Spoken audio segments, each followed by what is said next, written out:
बिल्कुल बिल्कुल, एक तो सबको मंच करती है भाई जिस जगह अस्पताल है। हाँ बोलो बोलो।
देखिए, सबसे पहला पॉइंट जो आप कह रहे हैं कि कोई ऐसा कोई विभागपूर्ण कोई ऐसा के बारे में आपको कोई फंसाने की दृष्टि से करता है, तो देखिए आप सबको हमको पता है कि मीडिया अभी हमारा 4th पिलर ऑफ डेमोक्रेसी हम लोग बोलते हैं, और सिर्फ बोलते ही नहीं है, इसको हम लोग सब लोग बिलीव भी करते हैं। और ये आप लोगों को जो भी आप एक सच का कहते हैं लोगों को चित्र दिखाते हैं, उससे कई सारी रिस्क आपके साथ जुड़ी रहती है। तो कृपया करके ऐसा कभी भी रहे, आप मुझे भी हमारे एसपी साहब को भी अपना पक्ष रख सकते हैं, और जो भी रहेगा हम लोग बड़े ही पारदर्शी और स्पष्ट तरीके से नियमानुसार और न्याय संगत ही करेंगे, तो इसमें आप निश्चिंत रहें। इसके अतिरिक्त आपका दूसरा पॉइंट था कि यहाँ बैठने का जो व्यवस्था होना चाहिए, जो मुआयना किया तो कलेक्टर की जो बिल्डिंग है वो काफ़ी विस्तृत है, काफ़ी यहाँ पे साधन है, तो उसमें हम लोग बिल्कुल कोशिश करेंगे। प्यारे साहब से मैंने कहा कि न केवल हमारे पत्रकार बच्चों को, इवन जो हमारे आवेदक भी आते हैं या कोई गणमान्य नागरिक या प्रतिनिधि बनाते हैं, उसको एक मर्यादित पूर्वक तरीके से बैठने की जगह होनी चाहिए, क्योंकि कई बार हम लोग मीटिंग में होते हैं, आप लोग आते हैं फिर मीटिंग करने पड़ते हैं। तो डेफिनेटली हम इन दोनों पॉइंट्स पे आपका बिल्कुल खबरों के संज्ञान का इसके पहले ही जो बैठक हुई थी उसमें मैंने अपने डिपार्टमेंट को यही कहा था, और आप अगर देखेंगे तो जनरली हम लोग इसको लेते भी हैं संज्ञान में। इसके पूर्व में भी जहाँ बदलते मेरा एक TL का एक टॉपिक रहता था, तो ऐसा इसको नाम हम लोग जरूर देते थे, लेकिन ये है कि जो आपके माध्यम से दिखाया गया है उसके विषय में उस बिंदु पर भी क्या चर्चा की गई है, डिपार्टमेंट द्वारा क्या एक्शन लिया गया है, खासकर किसी पर्टिकुलर किसी इंस्टीट्यूशन के बारे में, और उसी से संबंधित बाकी जगहों पे वो क्या कार्य योजना बनाना है। फॉर एग्जाम्पल, अगर आप में से किसी ने छापा कि किसी ने प्रिंट किया या इलेक्ट्रॉनिक मीडिया के माध्यम से दिखाया कि पानी की कहीं पे कमी है, उस गांव विशेष में तो हम लोगों को बिल्कुल ध्यान देना ही है, परंतु बाकी भी ऐसे गांव जहाँ ये प्रॉब्लम उत्पन्न हो सकती है उसके विषय में भी हम लोग उसको देते हैं। तो मैंने यही कहा था कि इसको एक तरीके से अपना कोई क्रिटिसिज्म कोई डिपार्टमेंट ना ले, परंतु ये समझे कि आपके माध्यम से उनको जो सचेत कराया जा रहा है उससे अपनी कार्य योजना और कैसे हम लोग सुदृढ़ बना सकते हैं, यही हम लोग का प्रयास है। वो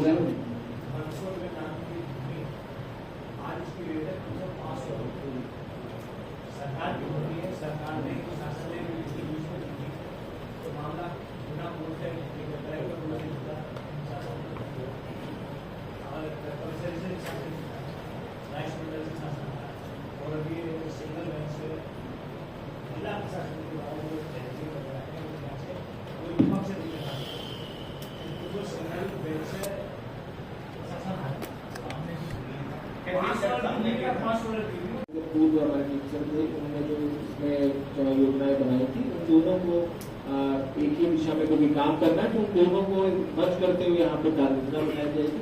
और महिला सशक्तिकरण और कुपोषण के अगेंस्ट लड़ाई, मात्र मृत्यु दर में घटना और शिशु मृत्यु दर में इसमें 0 करना, ये हम लोगों के 4 प्रायोरिटीज से रहेंगे।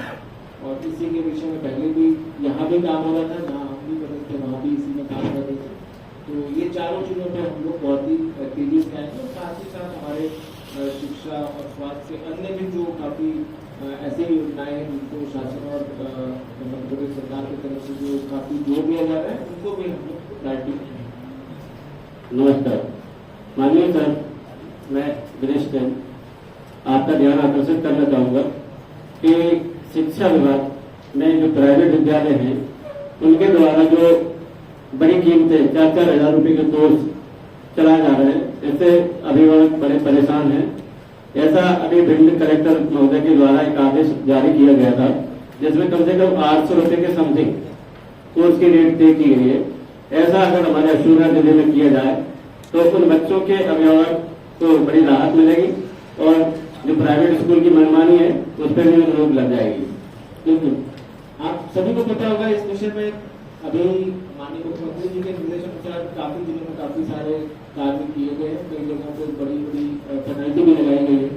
इसके पहले भी जहाँ मैं प्रेजेंट था वहाँ पे लगभग 30 स्कूलों पे हम लोगों ने काफी बड़ी बड़ी पेनल्टी लगाई थी। तो आप बिल्कुल सही कह रहे हैं, ऐसा होना चाहिए और शासन के जो नियम है वो सभी जिलों के सभी स्कूलों के लिए वो वैलिड होते हैं। तो जो भी अगर उनका कोई उल्लंघन करेगा एक बार से बिल्कुल जवाब आगू करते हुए नियमानुसार हम लोग कार्रवाई करेंगे।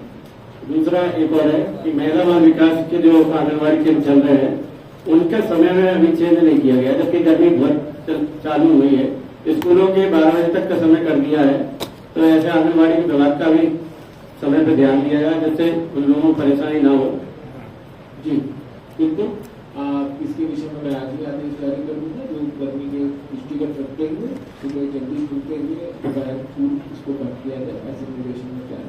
बहुत बहुत धन्यवाद। आंगनबाड़ी में सर उसमें अभी महीने यातायात रोकते हुए पूरी शहर का यातायात करता था और उसको दोबारा से सड़क निकाली, लेकिन फिर उसको पड़ गई सर और मुश्किल लोगों का जाना वहीं से फाटक के मतलब सिटी से अगर इस तरफ आने के लिए तो वो एक शॉर्टकट माध्यम हुई है। तो अमूमन लगभग मतलब 1 मिनट के अंदर 50 से 100 वाहन वहाँ से निकलते हैं। तो सर एवरेज लगाएंगे कि मतलब अपना तो सर बहुत बेकार इसलिए रहता है। नींद में भी हम लोग लगातार उसमें रेलवे का खासा कुछ पार्ट होते हैं पालिका का अपना हिस्सा जाता है। तो सर एक तो वो बहुत पेंडेंसी लगी और वो वहाँ फिसलन के कारण वाहन फिसलते हैं, बच्चों को फिसल के मतलब दुर्घटनाग्रस्त से छोटे लोगों को देखा गया। एक तो सर दूसरा एक CM राइज स्कूल है, तो CM राइज स्कूल से जो अब कुछ गाँव की जो कनेक्टिविटी है मतलब ग्रामीण क्षेत्रों के जो रास्ते हैं वो बहुत खराब है, बच्चों को एक गाँव सुविधा रहता है। तो और एक सर तीसरा ये जो मैन आपका रेस्पॉन्स है वो सड़क सर वो बहुत लंबे समय से पेंडिंग लगी हुई है, तो उसमें जैसे आपने जो लास्ट वाला बोला कल से 2-3 बार आगे पीछे निकले तो अगर पालिका से पूछा भी था तो उनका कहना था कि शायद 24 तारीख को उसके सेंटर ओपन हो रहे हैं। तो अगर मैं एक बार उनकी फाइल नहीं देखूँ, लेकिन अगर ऐसा है कि 24 को ओपन हो रहा है तो यथाशीघ्र आई थिंक उसका काम तो स्टार्ट हो जाएगा। बट आपके जैसे इंफ्रा के इश्यूज जो है इवन उसी से लगा हुआ जो पार्क भी उसको भी थोड़ा सा क्योंकि बड़ा अच्छा पर्यटक का स्थल वो कर सकता है कि वहाँ पे पार्क की इधर साइड की उसका नाम मैं भूल रहा हूँ शायद दूसरी सड़क राइट और इधर पे काफ़ी अच्छा है तालाब वहाँ पे उधर वॉकिंग कम्युनिटी में काफ़ी लोग वॉक भी करते हैं, तो लाइट्स और ये सब वहाँ पे करेंगे। तो जनरली ऐसे ग्रीन स्पेसेस तो होने चाहिए और उसके अतिरिक्त रोड्स और इतना तो रहेंगे। बारिश क्योंकि अब आने वाली अगले 2-3 महीने में 2 महीने से भी कम में आ जाएगी, तो उसके पहले जितना हम लोग कर सकते हैं तो करें। नमस्कार।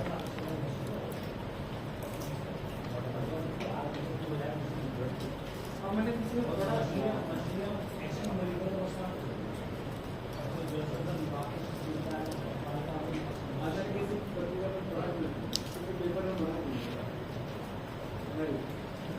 कारण अभी तक वो नहीं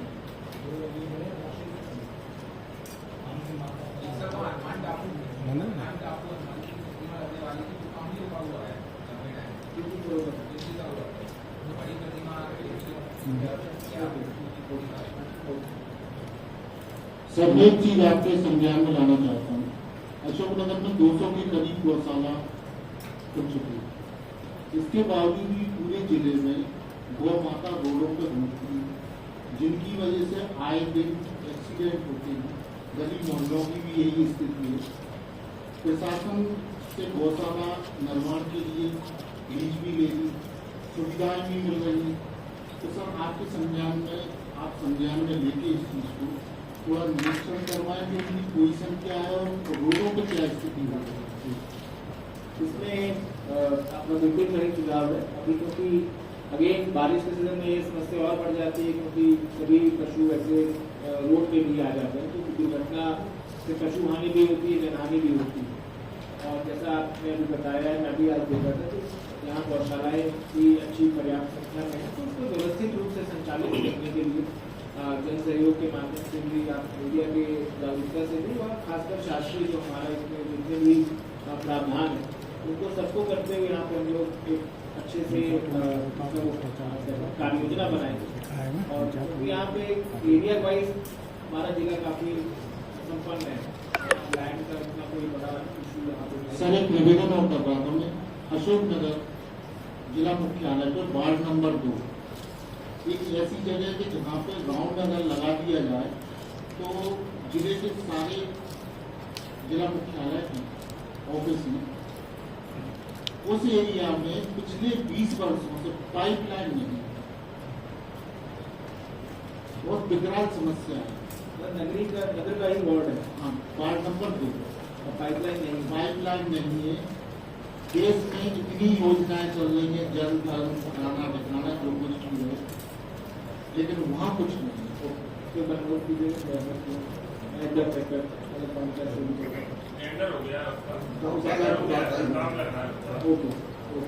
सर नमस्कार। तो एक गौशाला का बड़ी ये उदाहरण के तौर पर देने में चलती है। मेरा छोटा भाई खूब गोबर भाषा सेक्रेटरी का इतना लगाव है कि हमारे पूरे घुसा ले जाता है, घुसा बनेगा और लोग पैसा क्विंटल खेत को खरीदता है 2 लाख से, और ऐसी सेवा करता है। इसलिए उदाहरण मीडिया वाले लोग भी गए, अधिकारी गए, सारे सबने देखा कि बिना जन सहयोग के गौशाला नहीं करते। शासन की बहुत कम मात्रा होती है, और उसमें क्या है, लेबर का पैसा लेती सामने 22-27 रुपए देती गाय। अब हम 4 कर्मचारी चाहिए, वो कहाँ से सरपंच व्यवस्था करेगा गौशाला को? लोग जरूर देते गौशाला, लेकिन चलाता है वो जानता है कितना खर्च होता है। इसके बाद भी मैं भी जाता हूँ, कई नटवा ऐसे होते हैं बच्चों को मार देते हैं, उनकी व्यवस्था अलग करना पड़ती है, तो गायों का अलग रखना पड़ता है, उसमें 3-4 रोटी रखना पड़ते हैं। जब वो गाय सामान ऐसे होते हैं वो भाग फेंक देते हैं, तो वहाँ धनी बन जाएगा। आप नहीं रहो तो गौशाला नहीं कर सकते, आप आज मरो छोड़ नहीं सकते। मेरा भाई खूब दूसरे नंबर मेरा सड़क की जो बात आई है, गऊ तालाब गऊ की बात, उससे ज्यादा तो व्यापारी अब क्यों नहीं करेंगे? आप मोटरसाइकिल निकल नहीं सकते मैं बाजार, तो सबसे बड़ी व्यवस्था तो वो सबसे निकल और ठेला लगी। शहर का सौंदर्यकरण उस सब तो बेकार है, शहर में कोई कमी नहीं है। दुकानदारों ने इतनी सी दुकान में उठाया एक उतर सड़क लिया तो 12 फुट की गली 4 फुट की है। अब मोटरसाइकिल वाला एकदम सुधार होता है। तो ये सबसे बड़ी मेन समस्या तो ये लगती है, इसका उद्धार होना चाहिए। बिल्कुल बिल्कुल। आदरणीय नमस्कार, मैं कमलेश गुप्ता हरिभूमि से। सर से निवेदन ये करना चाहता हूँ कि ग्रामीण क्षेत्र का सभी पंचायतों में जहाँ जहाँ नल जल योजनाएं चल रही हैं, पूरा स्ट्रक्चर को क्षतिग्रस्त कर दिया गया। जिस पीएचई विभाग का दायित्व है कि पाइपलाइन बिछाने के बाद उन सड़कों को दुरुस्त करके आम जनता के लिए हवाला सुपुर्द करना चाहिए, परंतु ऐसा कुछ नहीं हो रहा। इसकी समीक्षा कर कृपा कर ग्रामीण सड़कों को सुधरवाया जाए। दूसरी बात, ग्रामीण क्षेत्र में जब तक चरणोई भूमि पर से अतिक्रमण नहीं हटेगा तो ये पशुओं की समस्या हमेशा इसी प्रकार बनी रहेगी, क्योंकि पशुओं को चराने के लिए भूमि गांव में बची नहीं है। जब तक भूमि नहीं होगी पशुओं को चराने के लिए, गांव के पशु शहर में गलियों में मोहल्लों में दिखेंगे और उनको परेशानी होगी, हमको भी परेशानी है, पशुओं को भी परेशानी। सबसे बड़ी परेशानी ये है कि पक्षी और इस तपती हुई गर्मी में काफ़ी मर रहे हैं, गिर रहे हैं। और तुलसी सरोवर की तो आपने अखबार में पढ़ ली है, पर जल जीव भी गर्मी और में ऑक्सीजन की कमी होने के कारण मौत की काल, इसके लिए सबसे पर्याप्त व्यवस्था की जाए तो पक्षियों के लिए पानी की व्यवस्था उपलब्ध कराए।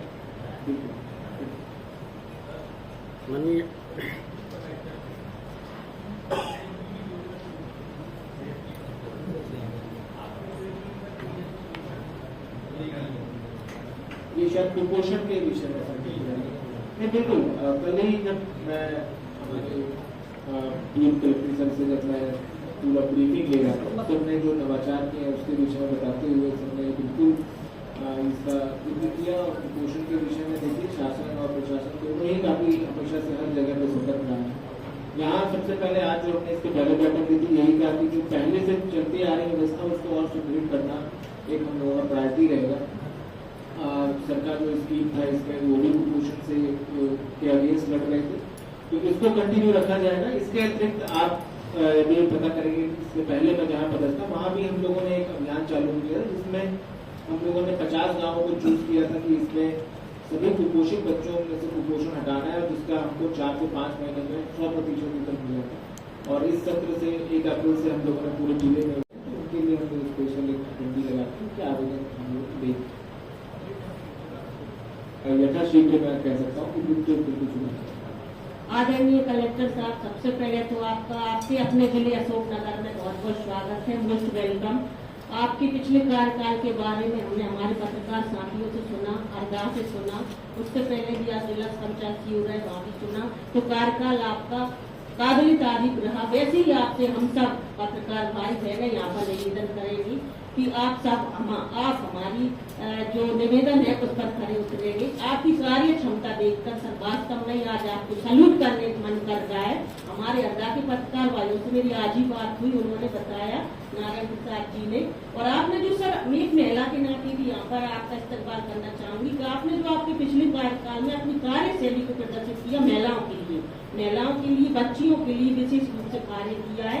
इसके लिए वो समस्त नारी शक्ति की ओर से मैं आपका अशोकनगर जिला में अभिवादन करती हूँ, आपको सैल्यूट करती हूँ और इन शब्दों के साथ आपका स्वागत करती हूँ कि हल्दी है, चंदन है और रिश्तों का बंधन है। सशस्त्र सिंह की इस पावन धरा पर आपका अभिनंदन है, आपका अभिनंदन है, आपका अभिनंदन। खुश रहें।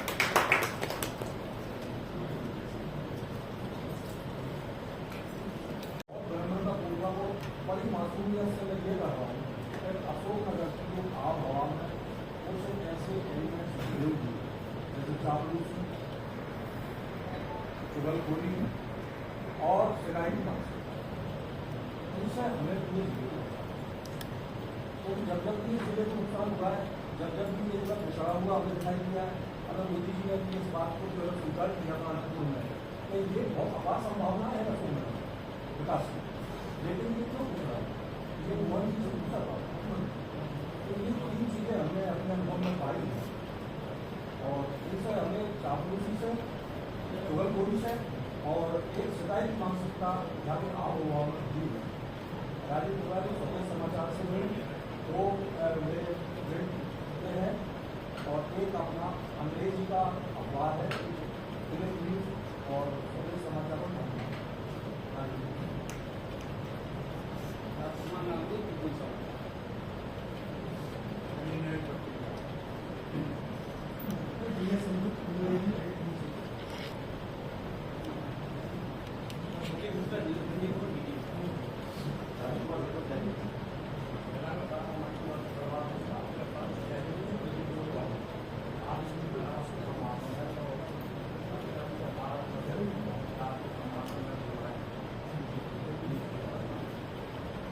गली अच्छा लगा, हर गली अच्छा लगा, हर एक घर अच्छा लगा और आप आए शहर में तो शहर वाला अच्छा हम कहेंगे तो क्या बात होगी और आप आएंगे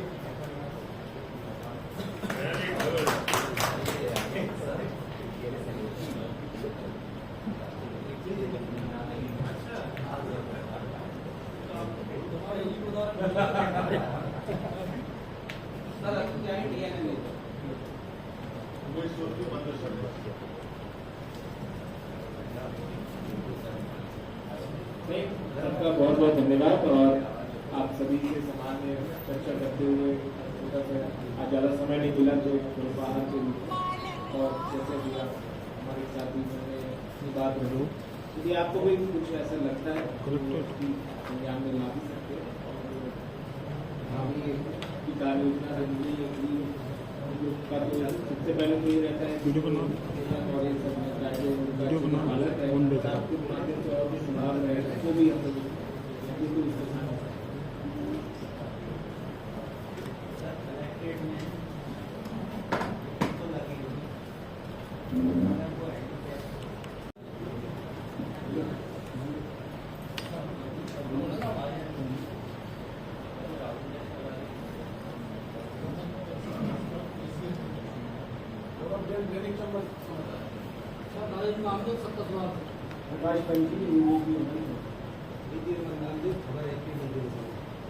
बीरन लोजा प्रदेश खुलासा न्यूज चैनल एवं APN न्यूज चैनल को बोलो।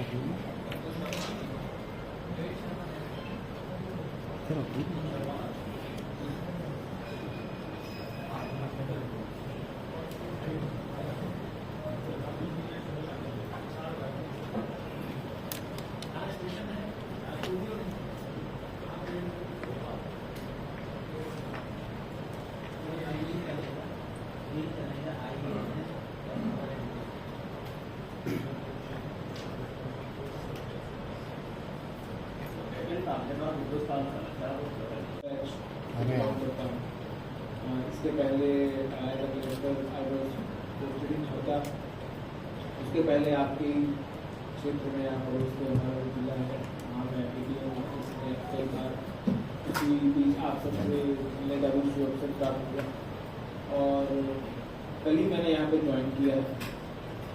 और इससे पहले काफ़ी मैंने CEO की तरफ से मुर्शिदाबाद और मंसूर है, उसके बीच में स्मार्ट सिटी CEO भोपाल भी है।